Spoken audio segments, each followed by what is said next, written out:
Patrick Claybon here. Welcome to NFL Total Access, where I promise we are April Fool's joke free.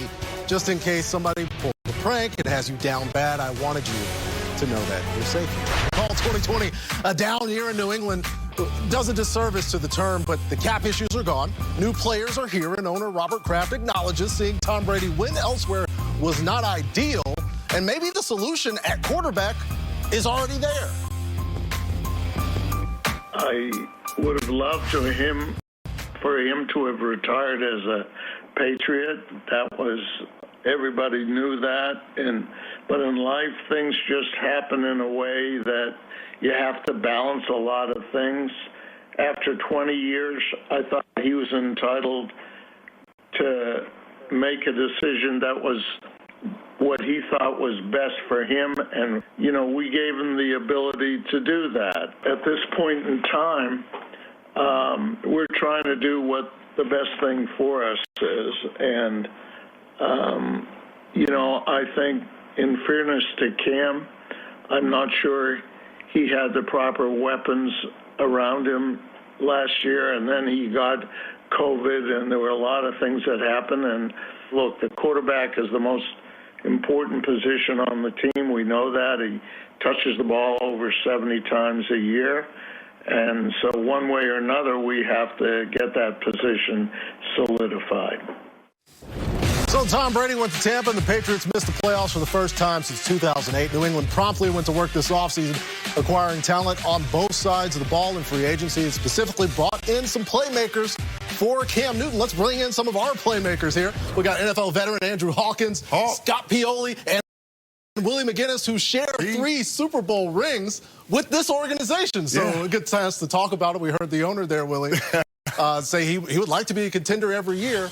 They're going to have to make some changes, perhaps, to start doing that again. Absolutely, and that's the goal. And anytime you don't win a division in New England and you don't go to the playoffs, it's a terrible, bad season. Everybody's going to feel that in their gut because they've had so much success over the last couple of decades. Now, understanding that, you also got to understand that this team was depleted last year when it came to talent. They had guys injured. They had guys opt out for COVID. And because of free agency, they lost a lot of core of the guys that made them really, really good.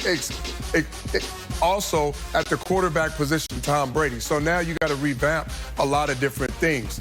That's not acceptable in New England, nor will it be. So understanding that, having a lot of money in the cap to go out and get players that can make an impact right now that fit the system, character-wise and on the field, that are versatile, they had no choice but to go out and do what they did in this offseason.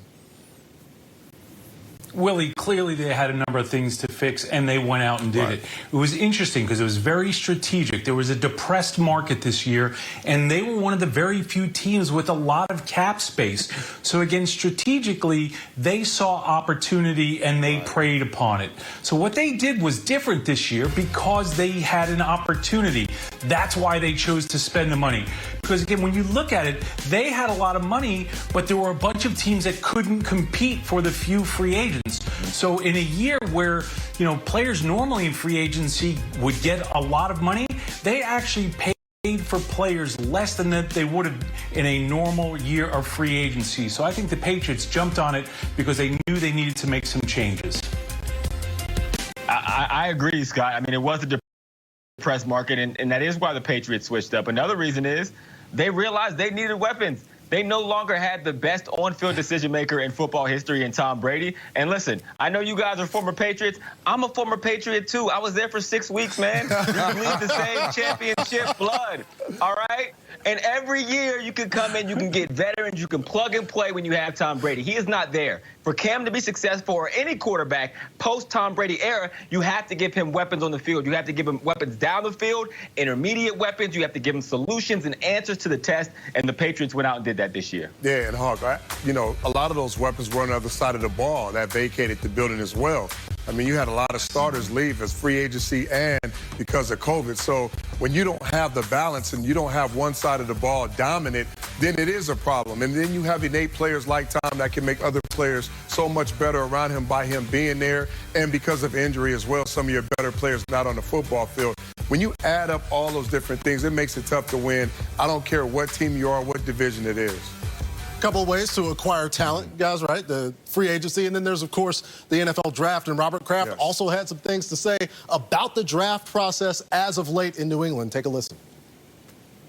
Really, the teams who draft well are the ones who will be consistently good. I don't feel we've done the greatest job the last few years, and I really hope and I believe I've seen a different approach this year, and in the end, it all comes out to what happens on the field and how well people execute. And you really don't know how good a draft is for at least 2 years. All right, so he hopes and believes that they're going to take a different approach this year. Willie, what could that different approach look like? Could it change? Well, first of all, the great people in our sport, they understand when you evaluate or when something doesn't work, you either have to make a quick decision and move on, or you have to figure the problem out. And the Patriots are one of the best at doing that.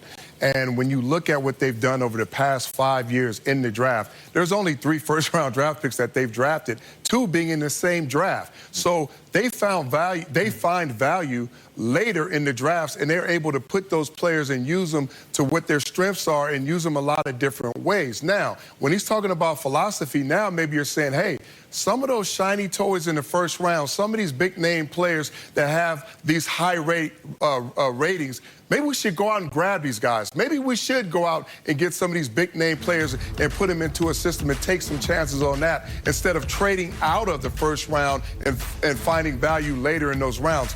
There's been a lot of success that way, like I said, over a couple of decades, but it's okay now to reevaluate things and say, hey, maybe we can take a different approach because it has worked for a lot of other teams. Willie, I watched this entire press conference by Robert Kraft, and here's the thing. What he said about the draft was about this much of this enormous statement and number of questions that he asked. And I think possibly what he was talking about the most was this is a season, I think that the reason that this may look differently internally is they didn't have the playoffs this year. So they had the entire month of January to evaluate their philosophy and evaluate their process. You know, Willie, you touched on a great point. When we got there, we had a system, we had a process, and a big part of that system and process every year was to reevaluate what was going well and what wasn't going well. So to me, I think what Robert may be talking about here is that they actually had some time to reevaluate the process and tweak it a little bit and get back to what the fundamentals and the foundation is. So we've got our 3 New England Patriots here with 6 world championships between them. The Patriots, right, they haven't missed the playoffs in back-to-back seasons since 1999 and 2000. So it is new. It is different, right, to be in this situation. Let's take a look at some of your latest headlines. We start with the Buccaneers. They won their 2nd Super